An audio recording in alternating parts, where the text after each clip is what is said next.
దాని గురించి ఆలోచించకుండా మీరు బ్లాక్ మెయిల్ చేస్తుంటే తమాషాలు అయింది మీకేమన్నా? మీరు బెదిరితో భయపడతారు అయింది. ఇలా ఇదైపోయింది. నెక్స్ట్ రేపటి ఏం చేస్తున్నారు? హాస్పిటల్ అందరూ సమ్మె చేస్తున్నారు రేపటి నుంచి. ఆరోగ్యశ్రీ పైసలు ఇస్తలేరు. ఇలా వాళ్ళు సమ్మె చేయడానికి, వాళ్ళు మొత్తం హాస్పిటల్ బంద్ చేయడానికి వాళ్ళు సిద్ధంగా ఉన్నారు. పేద ప్రజల పరిస్థితి ఏంది? అలా హాస్పిటల్లో సమ్మెకు రెడీ ఉన్నారు. ఫీజు రియంబర్స్మెంట్ కూడా ఉపాధి వీళ్ళు యాజమాన్యాలు సిద్ధంగా ఉన్నారు. వాళ్ళు కాలేజీలు కిరాయి లోన్లు తీసుకొచ్చారు. పాప వాళ్ళు చిన్న చిన్న కాలేజీలని లోన్లు తీసుకొచ్చారు.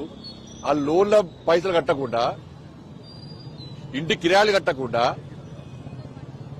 కరెంటు బిల్లులు కట్టకుండా, దానిలో పనిచేసే సిబ్బందికి జీతాలు ఇవ్వకుండా వాళ్ళ పరిస్థితి ఏంది? వాళ్ళు ఏదో దానిలో కోట్లు సంపాదించడం కాదు. వాళ్ళు ఇంత దుర్మార్గమా ప్రభుత్వానికి? నేను మళ్ళీ చెప్తున్నా, ప్రభుత్వానికి వెంటనే ప్రభుత్వం దిగి రావాలి. 500 కోట్లు, 1000 కోట్లు, 1500 కోట్లు టోకెన్ అమౌంట్ ఇవన్నీ కాదు, పూర్తి స్థాయిలో వాళ్ళని ఆదుకోవాలి.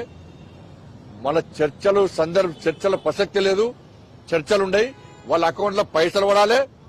వాళ్ళకి అకౌంట్లో పైసలు పడ్డకనే సమ్మె విరమణ ఉంటది. ఇప్పుడు యాజమాన్యాలు మళ్ళీ చెప్తున్నా, మీరు గిట్లా ఈసారి లాస్ట్ మేము కూడా మీరు తగాయించిపోలే, మేము తగాయించిపోయినాం. మేము మీకు సపోర్ట్ చేయడానికి మేము సిద్ధంగా ఉంటే మీరే భయపడేందుకే పోతున్నారు. ఎన్ని రోజులు భయపడితే పైసలు వస్తాయండి?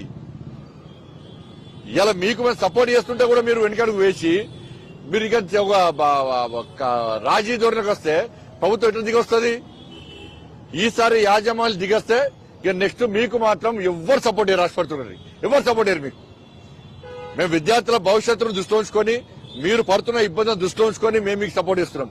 ఇది రాజకీయాల కోసం చేస్తలే. మేము ప్రభుత్వాన్ని విమర్శించాలి, ప్రభుత్వాన్ని వ్యతిరేకించాలి ఆలోచన మాకు లేదు. విద్యార్థుల భవిష్యత్తు మాకు ముఖ్యం. మీ సమస్యలు పరిష్కరించడం మాకు ముఖ్యం కాబట్టి మీకు సపోర్ట్ ఇస్తున్నాం. మీరు వెంటనే మీ సమ్మెకు భారతీయ జనతా పార్టీ పూర్తి స్థాయిలో మద్దతు ఉంటుంది. ఆల్రెడీ మా రాష్ట్ర అధ్యక్షులు రామచంద్ర గారు నిన్ననే మాట్లాడారు. వారు కూడా పూర్తి సంపూర్ణ మద్దతు తెలుపని చెప్పి వాళ్ళు చెప్పారు కాబట్టి వారి మాటగా ఈ రోజు మీ ముందు ప్రకటిస్తున్నారు. ఇప్పుడు ఎవరి వాళ్ళు మాదనుకుంటే వేరే అంటారు ఆయన. వాళ్ళ కాంగ్రెస్ పార్టీకి ఎందుకు ఓటేయాలి, బీఆర్ఎస్ పార్టీకి ఎందుకు ఓటేయాలి? 10 సంవత్సరాలు మీరే ఉన్నారు.